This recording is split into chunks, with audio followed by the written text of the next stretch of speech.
ladies and gentlemen, Jason.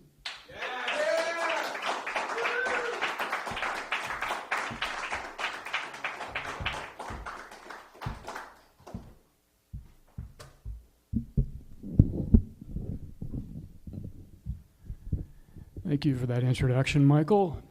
And thank you for your patience, ladies and gentlemen.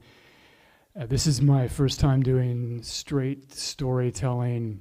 As Michael mentioned, I've done a bit of stand-up and clown, so this is going to be sort of hybridized, if you don't mind. And I may, unfortunately, I'm going to have to look at my notes for the first part of this, and then we'll get them out of the way.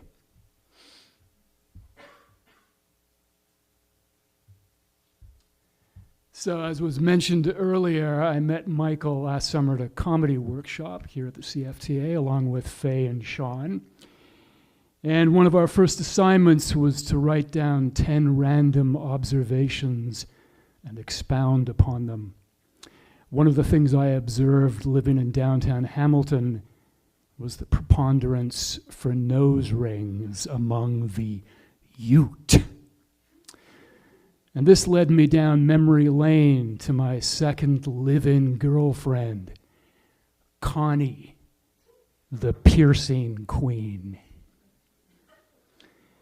Connie was an exotic, swarthy Italian stripper who I met working while I was working as a strip club DJ at Fillmore's in Toronto in the late 80s. Body piercing was beginning to be quite prevalent in the late 80s, and Connie was Fillmore's resident self-taught metallurgist. A committed autodidact, Connie used herself as both a guinea pig and a billboard. An oppressive array of genital rings adorned her nether regions, allowing her to vajazzle the audience with her glittering labia minori. Or as she once said, slay 'em with my perforated piss flaps. Her hard work paid off. The girls were lining up for appointments. One afternoon, after I had just put Connie on stage, one of the dancers approached me and we started chatting. She was admiring Connie's cunt jewelry. Her guitarist boyfriend wanted a Prince Albert-style cock ring, and did I think Connie would do it? I laughed at the absurdity of the suggestion. The Prince Albert was a bolt that goes through or in the urethra, a notoriously difficult procedure, definitely not within Connie's skill set. She laughed as well, and we spent the next 5 minutes, and she spent the next 5 minutes bitching about her boyfriend's fondness for heroin, which apparently was lying around in their apartment waiting to be either sold or consumed. Maybe I was a little hasty in dismissing Connie's skill as a genital surgeon.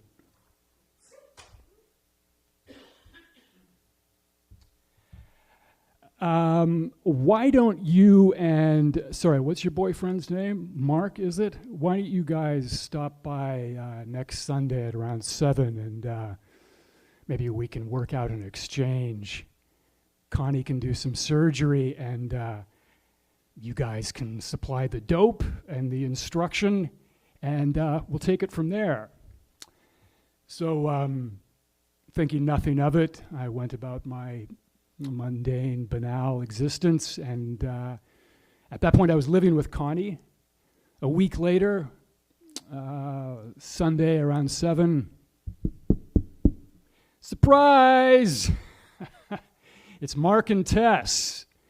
After we did some suburban kissing, we immediately ran into the kitchen and Mark threw down all the paraphernalia on the kitchen table.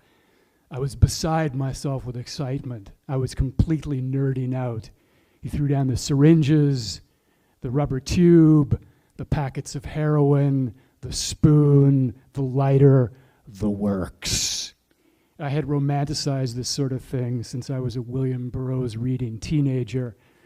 And the closest I got to it was when I was 19, a hoodlum friend of mine melted down some Talwin and jabbed it into my left arm. He then got into a fist fight with his brother, which created a bit of a buzzkill, so it wasn't a particularly enjoyable experience. But this time, this is the real stuff. Actual heroin administered by a 6'4", 120-pound, skull-faced looking doom rocker. Man, I was in heaven. Got out my camera, nerded out, photographed everything, brought down the blinds. Okay, it was time for the experience. So Mark the skull-faced, leather-clad rocker went first, dealer's prerogative. He melted down what appeared to be at least a half a gram of this stuff, jabbed it into his arm, did all the ritualistic pumping, the tapping of the veins. Head goes back, nods off, wakes up, runs to the bathroom and pukes his guts out. It's better that way, man. It shows that you're really stoned. You're up next. Okay, so it was my turn. About half of what Mark did into my arm. He's overseeing the procedure. I was imitating him as best I could, had exactly the same experience. Nodded forward, woke up, the nausea hit me, went running to the bathroom, came back. Now it was Connie's turn. Connie, my girlfriend, was a coffee, speed, caffeine up person, and she was looking really nervous at this point because heroin is down.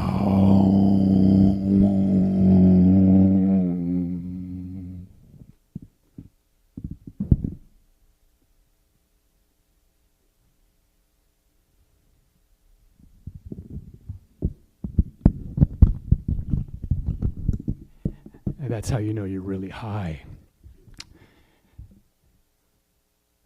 She was showing some resistance, and we started to beg her to do it. Come on, baby. Don't be a buzzkill. Don't be a party pooper. We're all going to do it, except for Tess, who only smoked hash, but there had to be a designated driver amongst the group. Connie was continuing to show reluctance, and Mark took me aside in typical junkie fashion and said, "Listen, man, forget her. It's more for us that way. Never trust a junkie." Eventually, Connie agreed. We jabbed it into her arm, and she didn't like the feeling of it at all. She was just way too down, way too down. But all the necessary participants were anesthetized. It was ready for the second act of the evening, the piercing. So what was going to happen was we were going to lead Mark over to the couch, and we were going to do some version of a Prince Albert. Connie and I had discussed it, and she didn't have the necessary medical skills to pull it off, to pull really much of anything off besides just jabbing a sterilized needle into his slack testicle skin and then sticking in a silver ring to make sure the hole didn't close. That we could do. So, Mark, the 6'4" leather trouser clad rocker, Connie, Tess, and myself went over to the couch. Mark peels the leather trousers down to his ankles, rakishly lights up a smoke, sits down on the sofa.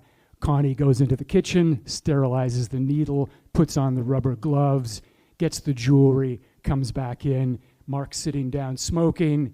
He sees Connie. He sees the needle. He continues smoking. Connie comes closer, holds the needle aloft, and Mark starts to whimper. "I think I left something in the kitchen." Runs back into the kitchen after pulling up his leather trousers, does another jab. I should mention Connie's father was an Italian winemaker. On this occasion, we had a case of Italian wine in the kitchen. Mark went in, opened a bottle of the wine, gulped it liberally, did a second jab of at least another half gram to anesthetize himself, went back in the bathroom, puked, came back, said, okay, I'm ready to try it again. We go to the sofa, takes his trousers down. Connie comes up with a needle, gloves, goes up to his rig, does a couple of timorous jabs with her fingers. Mark screams in agony, runs back into the kitchen, does another load, drinks some more wine, goes into the bathroom, pukes, comes back, and says, I can't do this, man. I can't do this. I said, of course you can. This is pathetic. What's going on here? You're going to pussy out? Yeah, I'm going to pussy out. Of course I'm going to pussy out. Don't pussy out. Okay, I won't pussy out. Third time.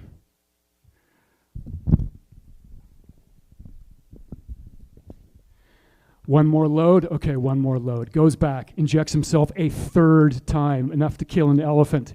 This time he comes over, back to the couch. I'm sorry, I need the couch. It's Abby, right? And Nicholas. Could I use you guys? You don't mind?